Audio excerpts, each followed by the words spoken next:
Welcome, children.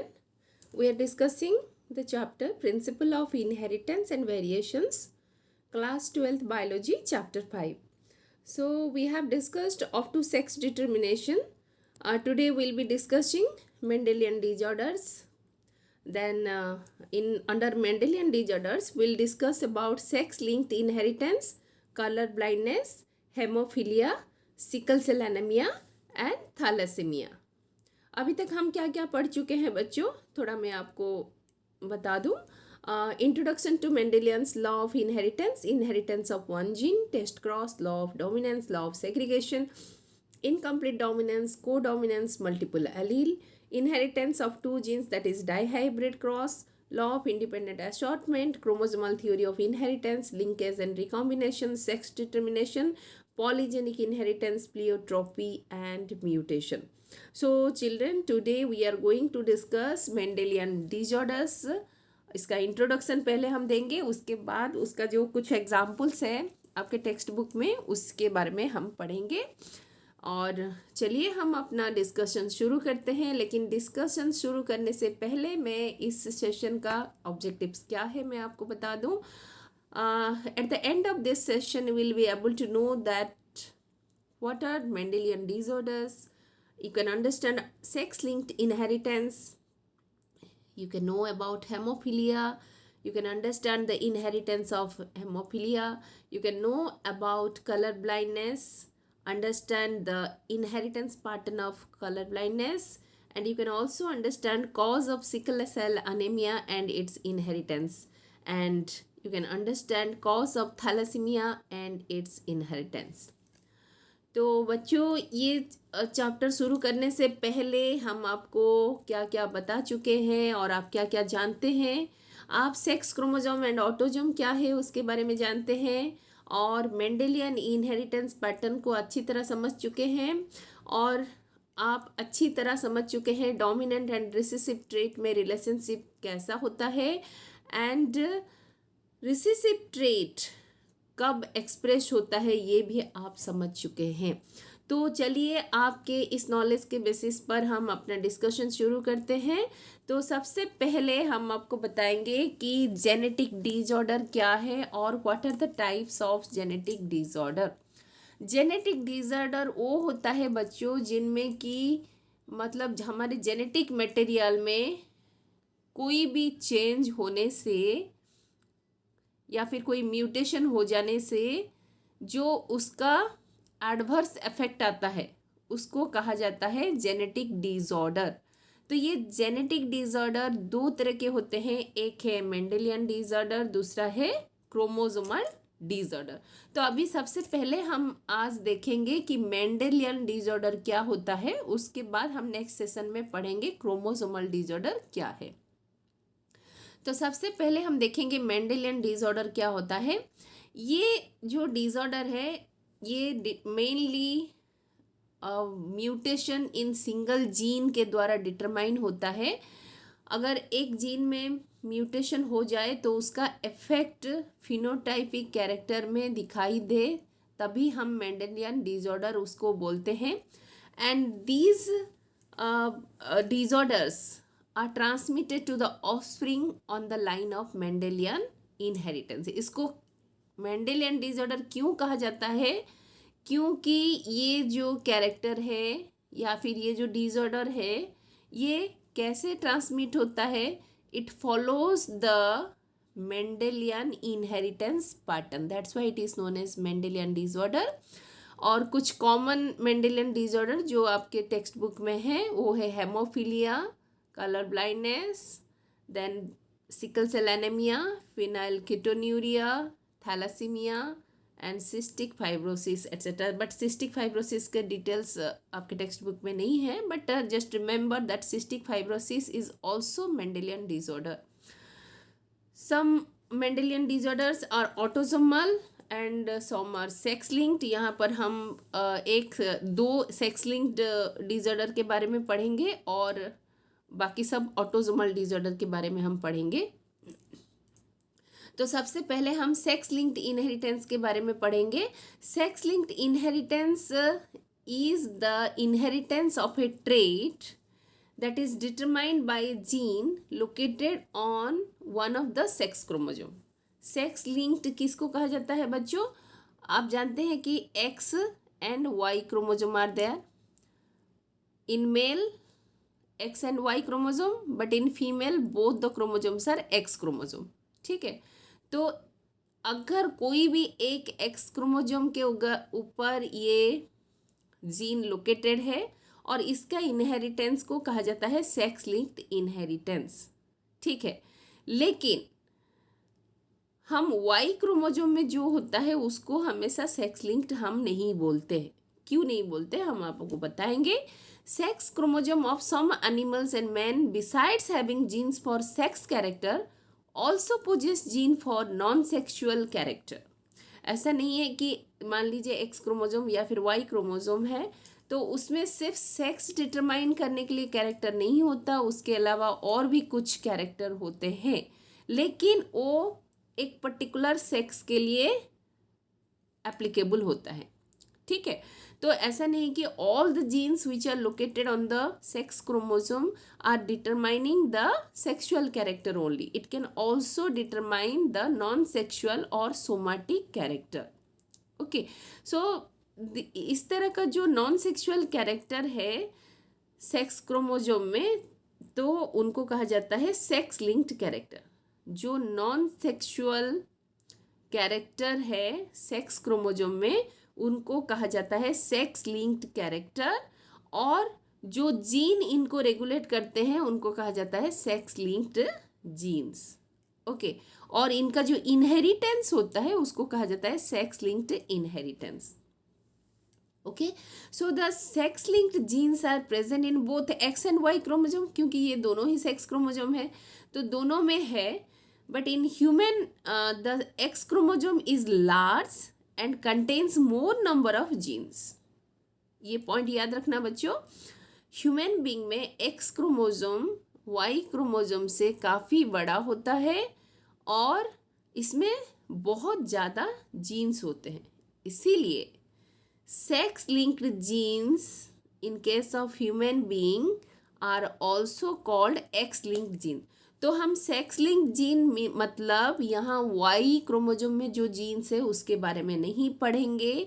जितने सारे jeans x में एक्स क्रोमोजोम में होते हैं उनको कहा जाता है एक्स लिंक्ड जीन, क्योंकि in human being the X chromosome is large and it contains large number of genes. This point should be remembered children, क्योंकि अक्सर ये क्वेश्चन आता है क्योंकि ये सेक्स लिंक्ड कैरेक्टर जो एक्स क्रोमोजोम में होता है उसी को ही क्यों कहा जाता है. सबसे पहला एग्जाम्पल हम पढ़ेंगे सेक्स लिंक्ड डिसऑर्डर का, वो है हेमोफीलिया. ये एक फर्स्ट पॉइंट बच्चों ध्यान से सुनिए. It is a recessive disease. Okay, it is a sex linked haemophilia is a sex linked recessive disease. Okay, very very important. ठीक है, इसका ट्रांसमिशन कैसे होता है? Unaffected carrier mother. अभी देखो बच्चों, मदर के पास दो एक्स क्रोमोजोम है, फादर के पास एक्स एंड वाई क्रोमोजोम होता है. रिसेसिव कैरेक्टर कब एक्सप्रेस होगा? जब ये एक्स लिंक्ड है यानी एक्स क्रोमोजोम में होता है.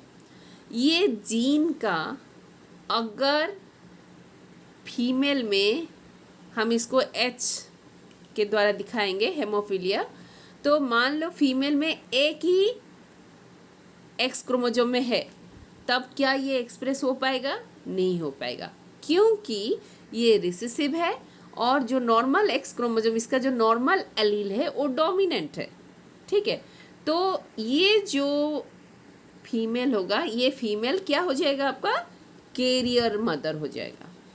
ठीक है, और मेल में अगर एक ही मेल में क्या है? एक ही एक्स क्रोमोजोम है और उस एक्स क्रोमोजोम में अगर रिसेसिव एलील होता है XH जो हमने बताया, अगर वो होता है तो that is sufficient to express the character, क्योंकि इसका जो एक्स क्रोमोजोम में जो ये हेमोफीलिया का एलील है उसका एलील वाई क्रोमोजोम में नहीं होता।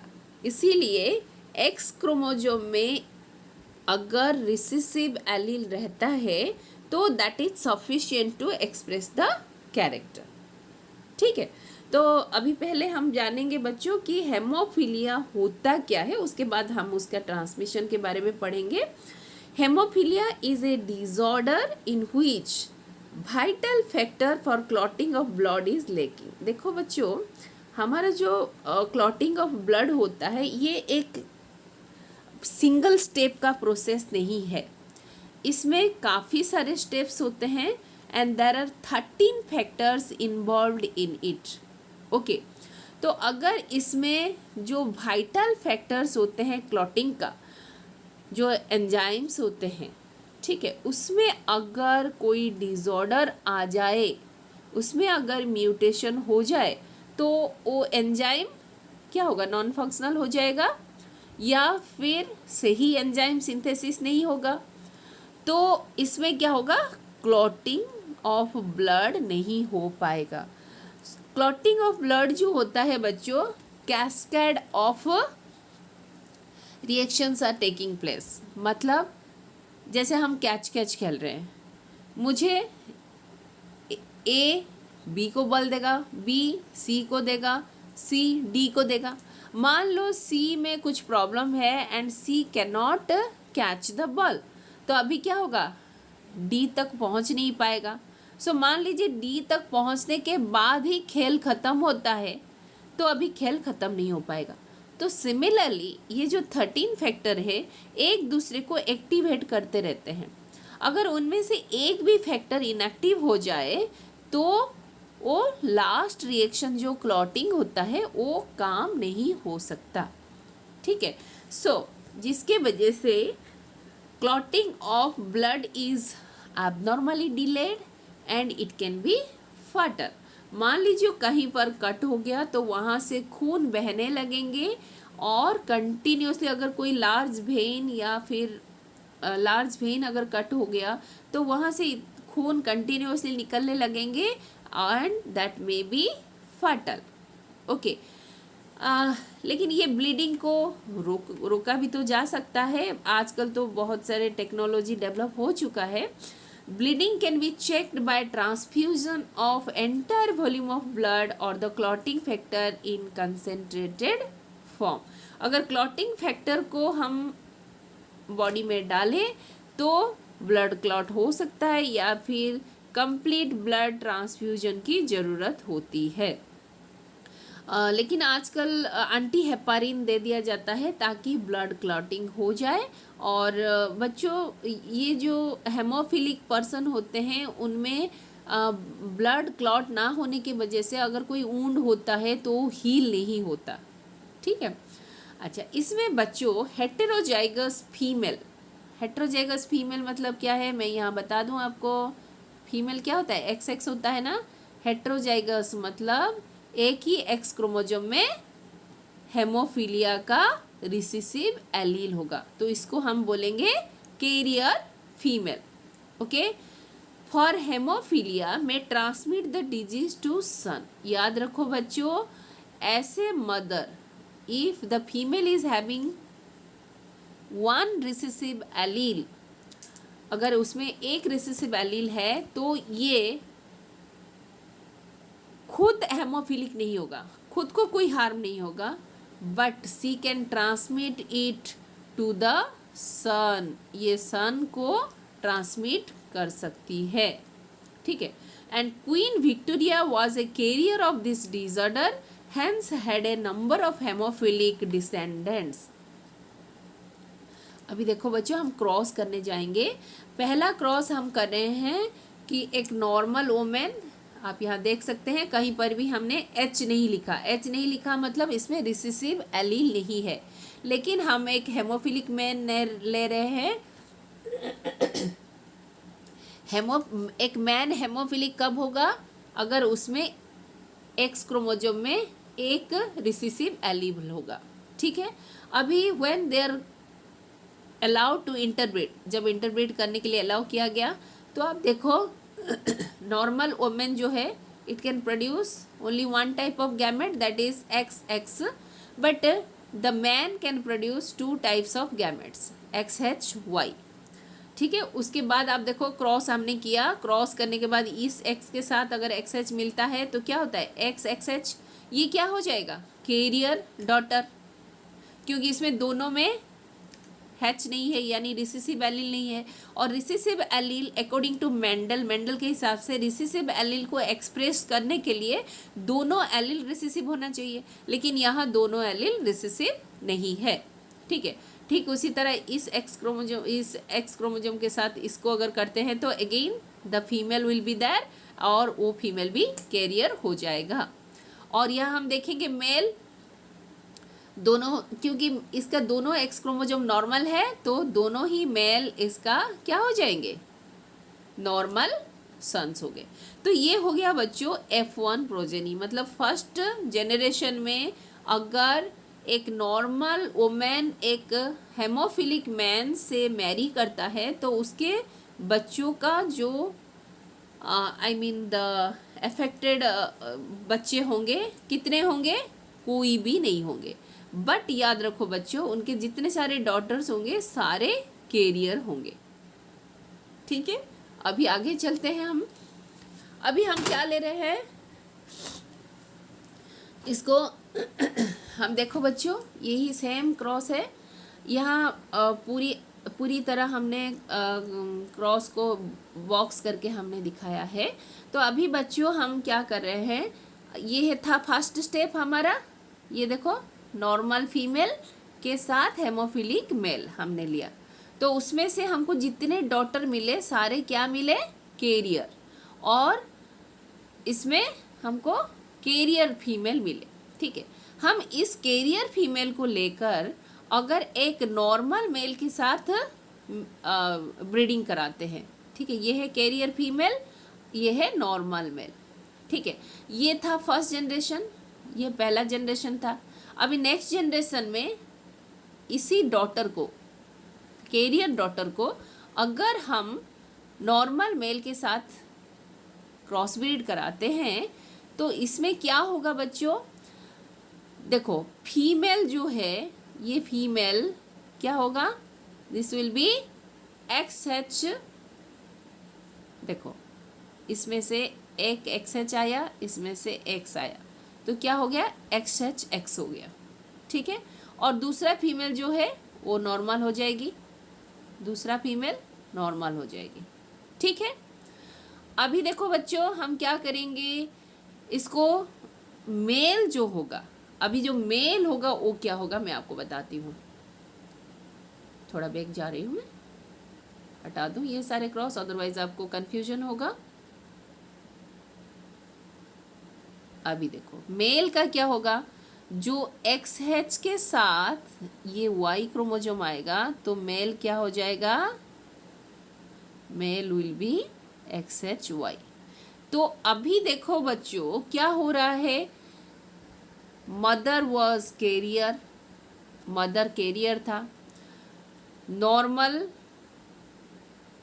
हम जब दैट इज़ नॉर्मल मेल के साथ जब मैरिज कराया तो उसमें सारे हेमोफिलिक फीमेल आए। ठीक है, और हेमोफिलिक मेल आए, तो इसमें फीमेल जो है वो हेमोफिलिक नहीं है, वो कैरियर है, और जो मेल आया that is X H Y हो गया।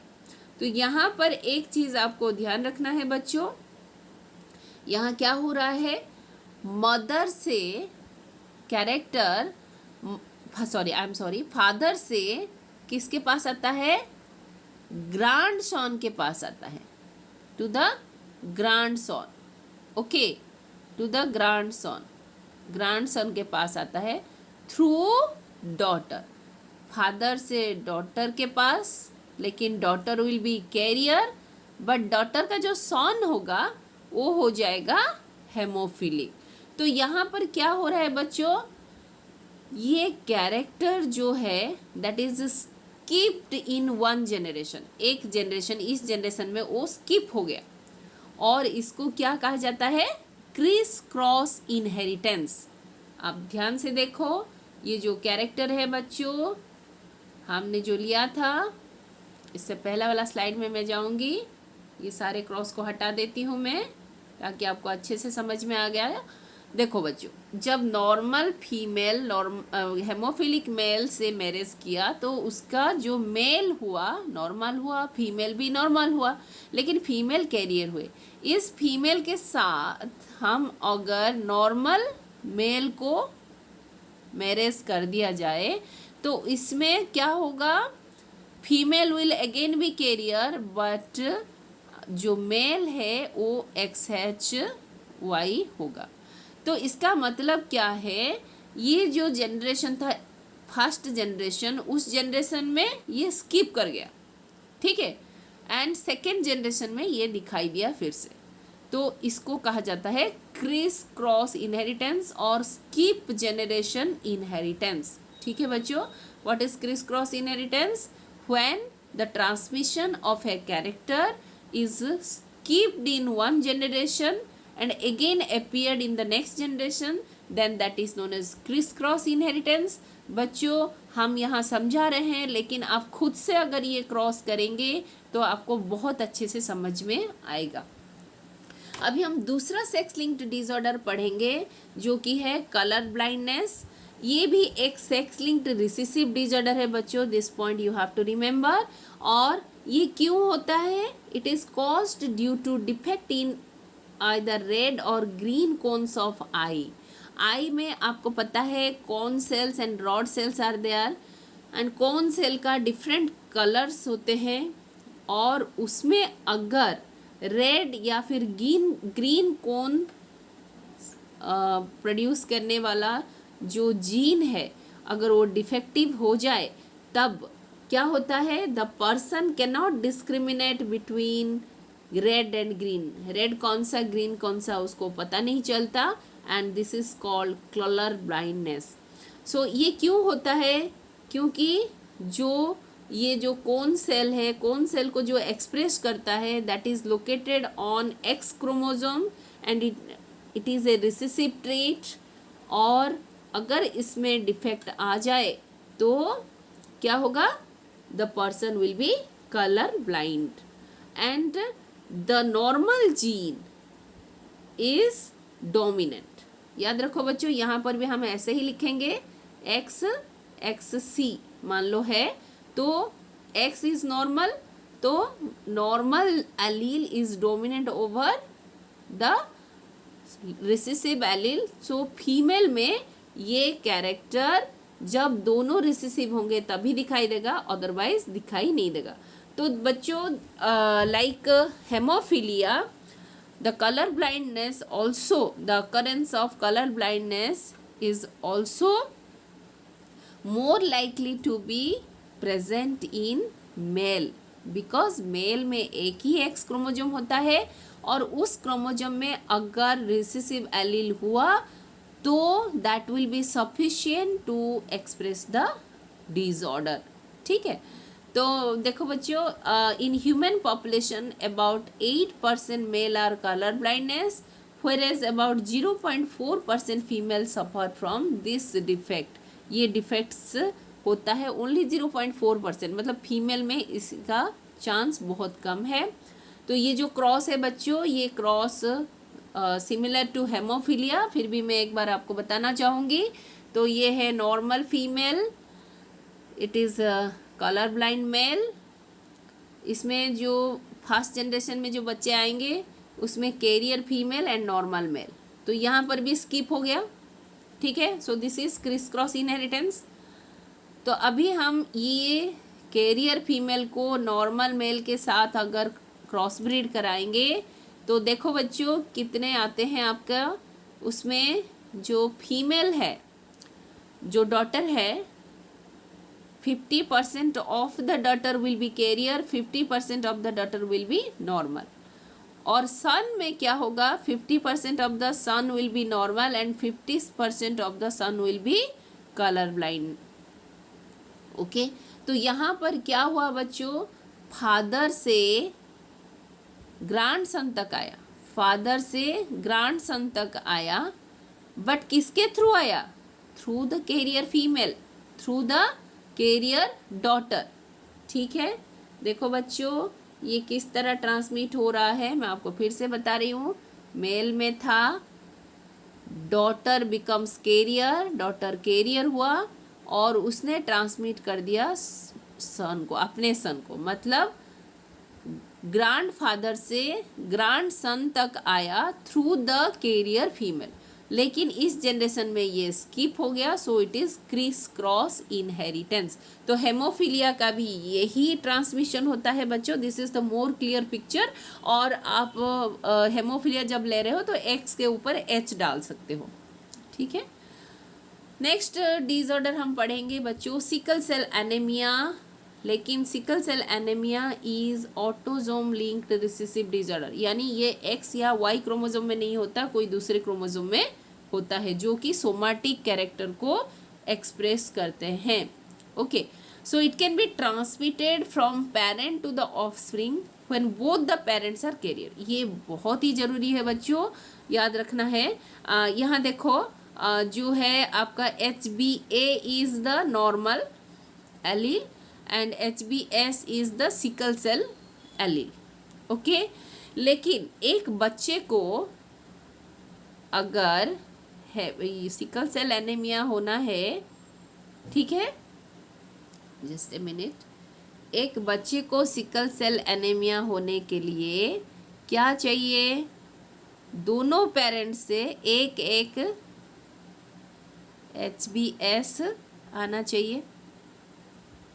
तो ये दोनों पेरेंट हेट्रोजाइगस होना चाहिए, मतलब इस पेरेंट के पास कम से कम एक सिकल सेल एनीमिया का एलील होना चाहिए और इस पेरेंट के साथ भी पास भी एक सिकल सेल एनीमिया का एलील होना चाहिए। ठीक है, होमोजाइगस कंडीशन में ही ये डिजीज आता है, जब ये ऐसे रहेगा। किसी इंडिविजुअल में अगर ऐसे रहेगा तभी ये इंडिविजुअल में डिजीज फिनोटाइपिकली दिखाई देगा।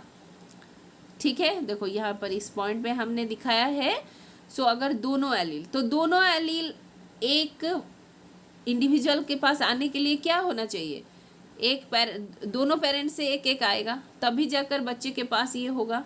सो the parent should be carrier, parent carrier होना चाहिए और उनमें हेटेरोजाइगस यानी HbA HbS होना चाहिए। ठीक है बच्चों, आप पूछ सकते हैं कि हेटेरोजाइगस क्यों, पेरेंट होमोजाइगस क्यों नहीं हो सकते? पेरेंट अगर होमोजाइगस होंगे, अरे होमोजाइगस होंगे तो उसमें तो एनीमिया हो जाएगा। They cannot may not reproduce, वो रिप्रोड्यूस नहीं कर सकते। ठीक है, उनकी खून की कमी होगी। ठीक है, सो इसीलिए पेरेंट के पास ऐसा होना चाहिए। ठीक है, और ये कैरियर होते हैं, दिस इज कैरियर। तो इसके क्यों कैरियर है? क्योंकि ये रिसेसिव डिसऑर्डर है। और यहाँ हम XY क्यों नहीं दिखा रहे हैं, HB दिखा रहे हैं? क्योंकि ये एक ऑटोजोम लिंक्ड ट्रेट है। सो HB हम क्यों दिखा रहे हैं? क्योंकि ये हेमोग्लोबिन का नेचर को बता रहा है।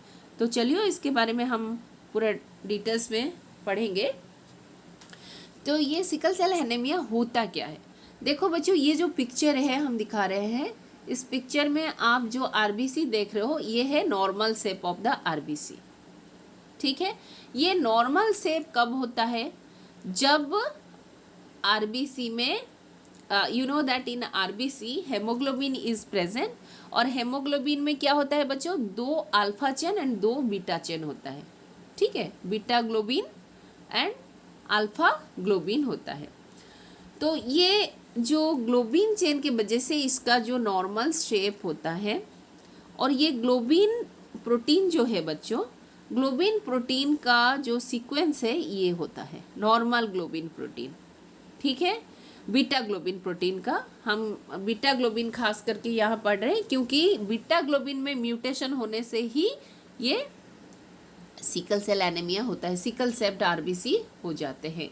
तो यहाँ पर आप देखो बच्चों, एक्चुअली इसमें होता क्या है, जो HB जीन जो है, यानी जो नॉर्मल बीटा ग्लोबिन प्रोड्यूस करता है, उसमें जो 6th पोजीशन है, देखो 1 2 3 4 5 6, यहाँ पर देखो आप 1 2 3 4 5 6, तो इस तरह 6th पोजीशन में आप क्या देख रहे हो बच्चों, ग्लूटामिक एसिड, GLU यानी ग्लूटामिक एसिड।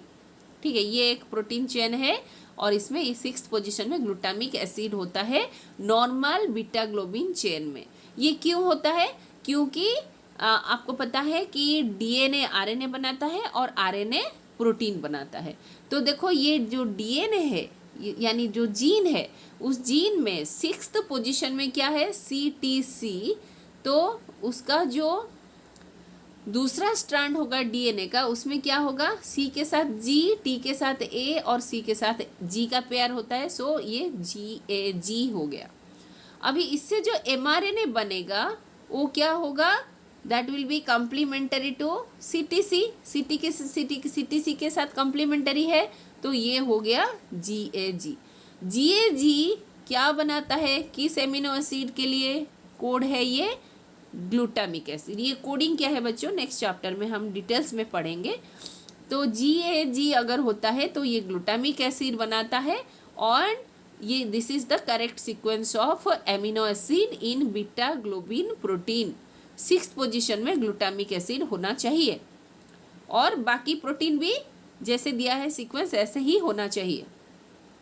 लेकिन अगर ये 6th पोजीशन का जीन में क्या हो गया बच्चों, CAC हो गया, यानी T is replaced by A, T के जगह पर A हो गया, कैसे हो जाएगा, बाय म्यूटेशन के वजह से यहाँ CTC जो था वो CAC हो गया, तो दूसरे स्ट्रैंड में भी क्या होगा, चेंज हो जाएगा, ये क्या होगा, GTG हो जाएगा, GAG के बदले ये GTG हो जाएगा।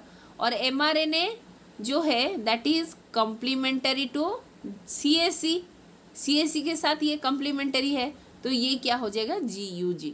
जब ये GUG हो जाएगा तो this will not code for glutamine, ये ग्लूटामीन के लिए कोड नहीं करेगा, ये कोड करेगा किसके लिए, वैलीन।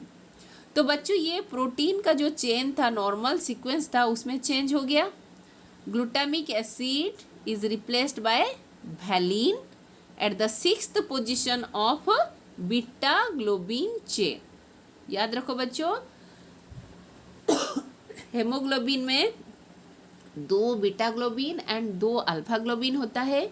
बीटा ग्लोबिन चेन का 6th पोजीशन में ग्लूटामिक एसिड या फिर ग्लूटामिन होना चाहिए, लेकिन जीन का म्यूटेशन के वजह से ग्लूटामिन अगर वैलीन के द्वारा रिप्लेस हो जाए 6th पोजीशन में, तब क्या होगा, आरबीसी का नॉर्मल शेप जो ये था ये नहीं रहेगा, ये क्या हो जाएगा, इट विल बी सिकल सेप्ड। यहाँ देख सकते हो ये सब सिकल सेप्ड हो गए, ठीक है, and this is called sickle cell anaemia. Anaemia क्यों, आरबीसी तो है, सिकल सेप का आरबीसी तो है, फिर एनीमिया क्यों बोल रहे हैं हम, क्योंकि ये जो सिकल सेप्ड आरबीसी है they can not perform the normal function of the normal RBC, normal RBC का ये काम नहीं कर सकते। अभी हम देखते हैं कि इसका सिम्टम क्या होगा।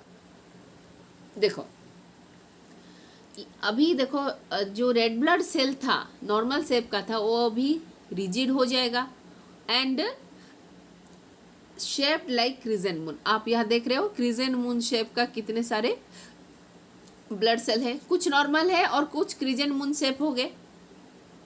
ये क्या करेंगे, अभी देखो जब इसका स्फीयरिकल शेप होता है तो आसानी से मूव कर सकता है ब्लड में, लेकिन जब सिकल शेप हो गया, मून शेप हो गया, तो they will block the blood vessel. यहाँ पर देखो ब्लड वेसल में वो ब्लॉक कर रहे हैं, जिसके वजह से क्या होगा, पेन होगा।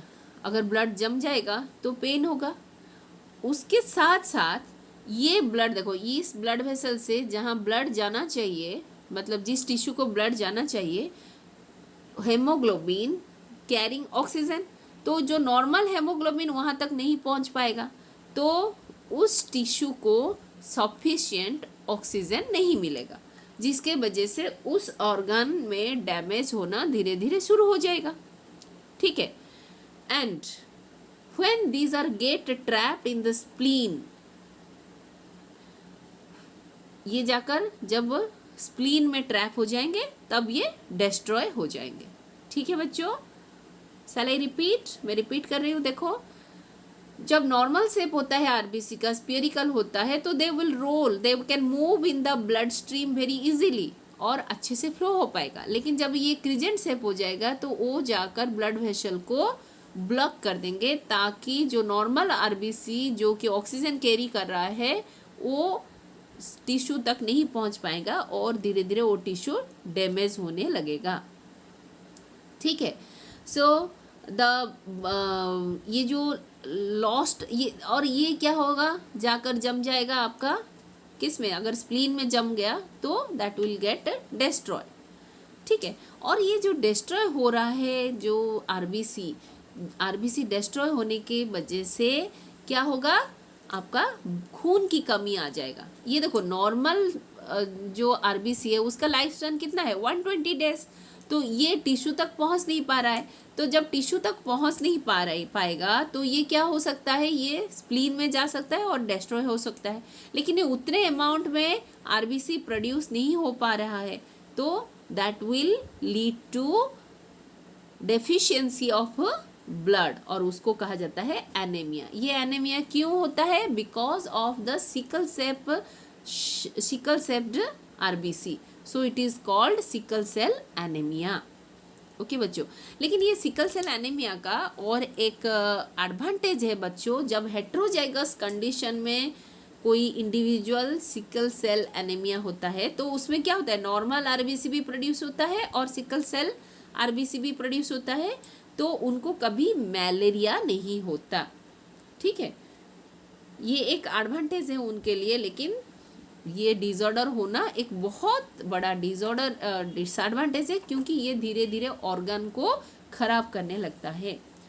उसके बाद हम और एक ऑटोसोमल रिसेसिव डिजीज पढ़ेंगे, दैट इज थैलेसीमिया। ये काफ़ी कॉमन होता है। It is autosomal recessive blood disease transmitted from parent to the offspring when both parents are unaffected carrier. जैसे हमने इसमें बताया, आपका सिकल सेल एनीमिया में बताया कि दोनों पेरेंट हेट्रोजाइगस कंडीशन में होंगे तब भी जाकर बच्चे में ये होमोजाइगस कंडीशन में फिनोटाइपिक कैरेक्टर एक्सप्रेस होगा। ठीक उसी तरह ही थैलेसीमिया ट्रांसफर होता है। तो ये thalassaemia it is caused due to either mutation और डिलीशन। अगर कोई जीन का जो बेस पेयर है वो रिप्लेस हो जाएगा या फिर डिलीट हो जाएगा, रिमूव हो जाएगा, जो कि क्या कॉज करेगा, वन ऑफ द कोई भी ग्लोबिन चेन बनना बंद हो जाएगा। ठीक है, बनेगा लेकिन रिड्यूस्ड रेट में बनेगा। ठीक है। सो एब्सेंस और reduced synthesis of one type of globin, either alpha और बीटा, हमने जो बताया अल्फा और बीटा, उसमें कोई भी एक ग्लोबिन चेन का अगर प्रोडक्शन रिड्यूस हो जाता है या फिर एक ग्लोबिन प्रोटीन टोटली एब्सेंट हो जाता है, तो क्या होता है, वो दूसरे का एक्सेस प्रोडक्शन होता है। अगर बी का प्रोडक्शन कम हो गया तो अल्फा का प्रोडक्शन ज़्यादा हो जाएगा। तो इस सिचुएशन में क्या होगा कि एक तरह का जो ग्लोबिन चेन है वो आरबीसी में जम जाएगा। ओके, जो कि आरबीसी को डैमेज कर देगा और आरबीसी ब्रेक डाउन हो जाएगा। ठीक है, and this will lead to anaemia. तो इस तरह आपके जो आरबीसी है वो धीरे धीरे खत्म होने लगेंगे। Is it clear? थैलेसीमिया में कोई भी चेन को अफेक्ट कर सकता है, लेकिन कंडीशन हम आपको बताएंगे आगे जाकर, अल्फा एंड बीटा थैलेसीमिया। तो अगर एक तरह का ग्लोबिन चेन ज़्यादा होता है तो दूसरा कम हो जाएगा, दूसरा एक अगर कम होता है तो दूसरा ज़्यादा हो जाएगा, और ज़्यादा जम जाने से आरबीसी डिस्ट्रॉय हो जाता है। तो ये थैलासीमिया दो तरह का, जैसे हमने बताया, alpha thalassaemia and beta thalassaemia. जो अल्फा चेन के वजह से होता है, अल्फा चेन डेफिशिएंसी के वजह से होता है, उसको अल्फा थैलासीमिया, और बीटा ग्लोबिन के वजह से होता है, उसको बीटा थैलासीमिया कहा जाता है। तो सबसे पहले देखेंगे हम अल्फा थैलासीमिया। यहाँ देखो बच्चों, this is the normal haemoglobin, जिसमें कि 2 alpha and 2 beta globin chain होना है, और उसमें आयरन आप देख सकते हो किस तरह जुड़ा हुआ है। सो इसमें क्या होता है, अल्फा थैलासीमिया, ये है बीटा, जो आपका डार्क पर्पल कलर दिखाई दे रहा है, दैट इज बीटा चेन, और लाइट जो है दैट इज अल्फा चेन। तो बच्चों यहाँ पर क्या होता है, अल्फा चेन का जो सिंथेसिस है वो रिड्यूस हो जाता है ड्यू टू, देखो this is the reason, this is caused due to, I am underlining this, mutation और deletion in 2 closely linked genes. 2 gene में अगर म्यूटेशन या फिर डिलीशन होता है, वो जीन का नाम है HbA1 and HbA2 on chromosome number 16 of each parent. दोनों पेरेंट का 16 नंबर क्रोमोजोम में जो जीन है HbA1 एंड HbA2 में अगर म्यूटेशन हो जाए तो उसमें क्या होगा, अल्फा चेन प्रोड्यूस नहीं हो पाएगा, और उसमें सिर्फ और सिर्फ बीटा चेन ही प्रोड्यूस होंगे, जिसके वजह से ये सिर्फ बीटा ग्लोबिन ही बनेंगे, उसमें अल्फा ग्लोबिन नहीं रहेंगे, ठीक है। और इसको कहा जाता है अल्फा थैलेसीमिया, क्योंकि ये इसमें अल्फा ग्लोबिन चेन का कमी हो जाती है और बीटा ग्लोबिन जम जाता है, जिसके वजह से आरबीसी डिस्ट्रॉय हो जाता है। ये किस लिए होता है, due to the mutation in the gene HbA1 and HbA2 located on chromosome number 16. Very very important children. Now come to beta thalassemia. It is just opposite of that one, but chromosome number अलग होता है। ये देखो normal है, हम आपको बता चुके हैं, 2 alpha chain and 2 beta chain, ठीक है। अल्फा चेन का कलर सेम है, यहाँ पर लाइट पर्पल, यहाँ dark purple is beta chain. यहाँ पर क्या होता है, बीटा थैलासीमिया में बीटा पॉलीपेप्टाइड यानी बीटा ग्लोबिन चेन का प्रोडक्शन कम हो जाता है या फिर बंद हो जाता है ड्यू टू म्यूटेशन और deletion in the gene HBB on chromosome number 11। वहाँ क्रोमोजोम नंबर क्या था, 16, और यहाँ chromosome number 11 of each parent, दोनों पेरेंट में होना चाहिए ये। उसके ऐसे होने से क्या होता है, पूरे के पूरे जो ग्लोबिन चेन होते हैं वो अल्फा चेन हो जाते हैं, और अल्फा चेन जम जाने के वजह से आरबीसी नष्ट हो जाता है and that leads to anaemia. तो अभी हम देखो बच्चों, दोनों ही हेमोग्लोबिन को ही अफेक्ट करता है, दोनों केस में, thalassaemia and sickle cell anaemia में। लेकिन ये दोनों में डिफरेंस क्या है, thalassaemia is a quantitative problem of synthesising too few globin molecule. थैलेसीमिया में क्या होता है, अल्फा एंड बीटा में से कोई एक ज़्यादा कोई एक कम प्रोडक्शन होता है, जिसके वजह से मतलब क्वांटिटी ऑफ अल्फा बीटा के ऊपर डिपेंड करता है थैलेसीमिया। लेकिन sickle cell anaemia is qualitative problem. Qualitative मतलब क्या है, the quality of beta globin का क्वालिटी चेंज हो जाता है। कैसे, 6th पोजीशन में ग्लूटामिक के जगह पर, ग्लूटामिक एसिड के जगह पर क्या हो जाता है, वैलिन हो जाता है। सो यहाँ पर बीटा ग्लोबिन चेन का जो क्वालिटी है चेंज होता है, लेकिन बीटा ग्लोबिन का प्रोडक्शन एज इट इज रहता है। So this is the major difference between thalassaemia and sickle cell anaemia. तो बच्चों, आज हमने सेक्स लिंक्ड इनहेरिटेंस के बारे में पढ़ा, और उसमें 2 एग्जाम्पल हम पढ़े, हेमोफीलिया एंड कलर ब्लाइंडनेस, किस तरह ये ट्रांसमिट होता है। ये वीडियो देखने के बाद आप ज़रूर खुद से प्रैक्टिस कीजिए बच्चों। अब जितना प्रैक्टिस करेंगे उतना ही आपका कंसेप्ट क्लियर होगा। और उसके बाद हम ऑटोसोमल डिसऑर्डर 2 पढ़े, यहाँ पर sickle cell anaemia and thalassaemia दोनों ही हेमोग्लोबिन के साथ रिलेटेड है, लेकिन उसमें जो मेजर डिफरेंस है, सिकल सेल एनीमिया क्वांटिटी के ऊपर डिपेंड करता है, सिकल सेल एनीमिया क्वालिटी के ऊपर डिपेंड करता है, एंड थैलेसीमिया क्वांटिटी के ऊपर डिपेंड करता है। तो ये था कुछ मेंडेलियन डिसऑर्डर जो कि आपके टेक्स्ट बुक में दिया हुआ है, उसके बारे में हमने डिस्कस किया। इसके साथ साथ phenylketonuria is also there, वो हम प्रीवियस सेशन में हम आपको प्लियोट्रॉपी में बता चुके हैं। ठीक है, तो बच्चों क्रिस क्रॉस इनहेरिटेंस क्या है वो भी हमने आपको बताया। और हम ये चैप्टर ख़त्म होने के बाद जब क्वेश्चन प्रैक्टिस करेंगे तब आपका पूरा थॉरो हो जाएगा, क्योंकि उसमें हम डिफरेंट तरह के क्रॉस देंगे आपको करने के लिए। तो वो क्रॉस करने से आपको पता चल जाएगा कि कैसा क्वेश्चन आने से किस तरह का आंसर लिखना पड़ेगा।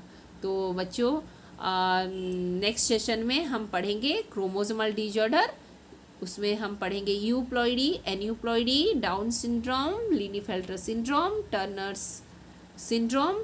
Stay tuned children, thank you very much for viewing, keep watching, thank you.